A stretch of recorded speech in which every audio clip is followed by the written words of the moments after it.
Hello everyone, welcome to our YouTube channel H two Sangrah में आप लोग का स्वागत है। तो आज की वीडियो में हम लोग देखने वाले हैं आरबी जेई से रिलेटेड कुछ इंपॉर्टेंट क्वेश्चन है बच्चों के मन में, तो उसी से हम लोग रिलेटेड इसमें बात करने वाले हैं। सबसे पहली चीज़ है जो है आप लोग का यहाँ पे हम लोग बात करने वाले कि ओबीसी एनसीएल, ठीक है, ओबीसी एनसीएल से रिलेटेड हम लोग बात करने वाले हैं कि आपका आरबी जेई का फॉर्म भरने टाइम ओबीसी एनसीएल खोजा जा रहा है, उसका सर्टिफिकेट नंबर मांगा जा रहा है। तो उसमें आप लोग को बताना है कि आप लोग को वो किस लेवल का बनवाना चाहिए और कौन से कॉम्पिटेंट अथॉरिटी से बनवाना चाहिए। ठीक है, ये दो क्वेश्चन यहाँ पर है कि कौन से कॉम्पिटेंट अथॉरिटी से, किस अथॉरिटी से, किस ऑफिसर से बनवाना है, ये चीज़ है, और किस लेवल का होना चाहिए।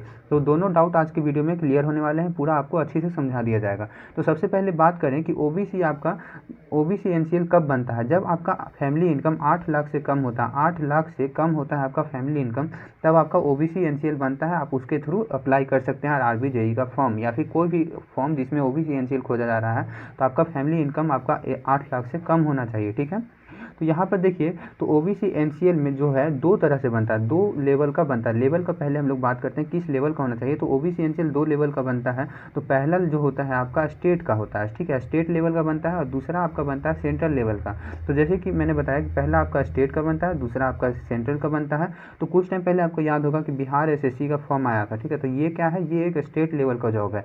इसमें आपको अगर ओबीसी इसमें भी खोजा गया था, इसमें भी मांगा गया था ओबीसी, तो अगर इसमें आपने स्टेट लेवल का डाला था तो ये बिल्कुल सही है, आपका स्टेट लेवल का वहाँ पे एक्सेप्ट कर लिया जाएगा क्योंकि ये स्टेट लेवल का जॉब है।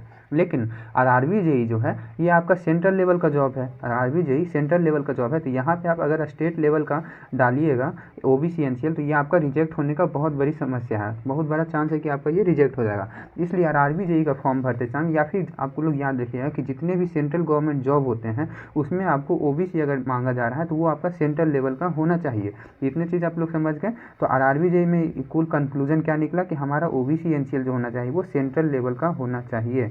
ठीक है, तो आप लोग समझ गए होंगे कि सेंट्रल लेवल का आरबी जेई में ओबीसी एनसीएल चाहिए। ठीक है, तो अब ठीक है, इतना बनवा लिए। उसके बाद कंप्यूटेंट अथॉरिटी हम लोग को क्या चाहिए कि कौन से लेवल का, किस ऑफिसर से हम लोग को बनवाना है। तो देखिए, जब इसमें जो आरबी जेई ने नोटिफिकेशन निकाला था उसमें सिंपली लिख दिया कि कंप्यूटेंट अथॉरिटी से होना चाहिए, लेकिन कुछ एक्सप्लेन नहीं किया कि किससे होना चाहिए। ठीक है, तो जब हम लोग फॉर्म भर रहे हैं तो फॉर्म फिलअप के टाइम देखिए यहाँ पर कुछ ऑप्शंस आप लोग को दिखे होंगे। ये सारे ऑप्शन जब भी आप लोग ओबीसी अपलोड कर रहे होंगे, ठीक है, ओबीसी का सर्टिफिकेट नंबर डाला होंगे, तो वहाँ पे बोलता है कि इशूइंग ऑफिसर या कंप्यूटेंट अथॉरिटी किससे आपका ये इशू हुआ है, तो वो आपको चूज़ करना है। तो देखिए, बेसिकली यहाँ पे जितने भी दिख रहे हैं आप लोग का, यहाँ पे जितने भी ऑफिसर्स, यहाँ पे जितना भी दिख रहा है, इनमें से अगर किसी से भी आपका बना हुआ है तो वो आपका बिल्कुल एक्सेप्ट कर लिया जाएगा वहाँ पर। ठीक है, इनमें से किसी का भी अगर आपका बना हुआ है तो आप बिल्कुल एक्सेप्ट वहाँ पर कर लिया जाएगा।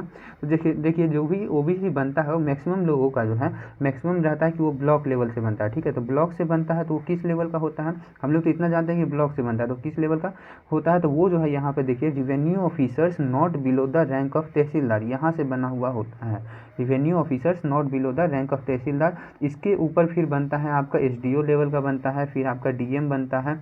ठीक है, इस तरह से आप लोग का यहाँ पे बनता है। ठीक है, तो इसके ऊपर एसडीओ, जैसे इसको हम लोग अगर शॉर्ट में अगर बोले तो रिवेन्यू ऑफिसर बोल सकते हैं, या फिर आरओ लेवल, इसी को हम लोग बोलते हैं। ठीक है, उसके बाद आपका एसडीओ लेवल होता है, जैसे कि यहाँ पे देख सकते हैं एसडीओ लेवल आप लोग यहाँ पे देख सकते हैं, जैसे कि sub divisional officer of the area where the candidates and और हिज फैमिली रेसाइड्स। ठीक है, तो ये एसडीओ लेवल हो गया।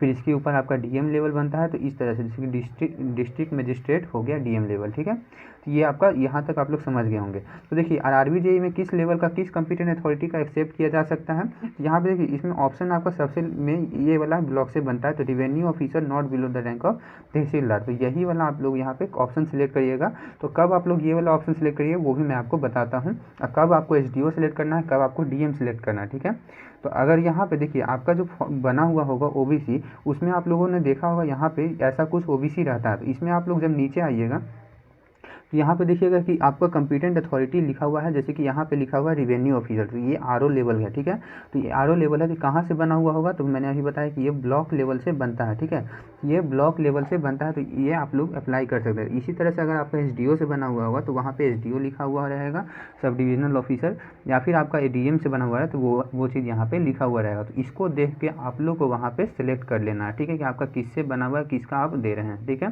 तो लेकिन यहाँ पे एक चीज़ और ध्यान में रखिएगा कि ब्लॉक से आप लोग बनवाइएगा तो ये चीज़ कंफर्म कर लिया किसी भी साइबर कैफे में या फिर जिनसे बनवा रहे हैं उनसे ये चीज़ पूछ लीजिएगा कि revenue officer not below the rank of tehsildar के रैंक से नीचे तो नहीं ना है।